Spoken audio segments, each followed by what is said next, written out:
The United States is seen, quite correctly, as being the sole supporter of Israel, and that Israel would not be able to do what it is doing without American green light. So Israel, for example, does not abide at all by international law. The entire occupation is illegal. It's a violation in particular of the Fourth Geneva Convention. The Geneva Conventions were reached in the late 1940s for the explicit purpose of criminalizing the actions of the Nazis. The Fourth Geneva Convention has to do with territories under military occupation.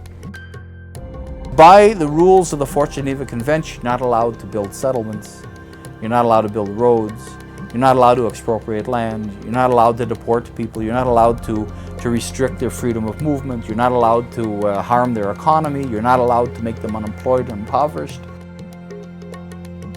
In fact, what the Fourth Geneva Convention rules out is everything the U.S. and Israel are doing in the occupied territories and have been, for 30 years. If only the Fourth Geneva Convention was applied and Israel signed on the Fourth Geneva Convention, the entire occupation would collapse.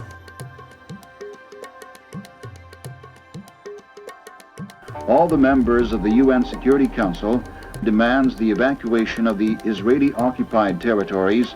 Only one country abstained in the voting. That was the United States of America.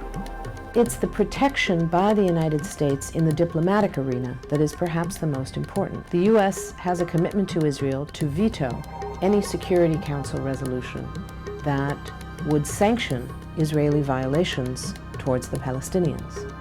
That means that while there may be resolutions passed in the General Assembly, those resolutions do not have the force of law.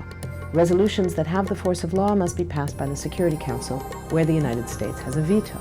Well, a U.S. veto is a very powerful thing. For one, the U.S. is an extremely powerful country. If it vetoes something, it's gone. Furthermore, it's gone from history. Which has kept the United Nations from taking the kind of strong action which would be appropriate in order to bring about an equalization of rights.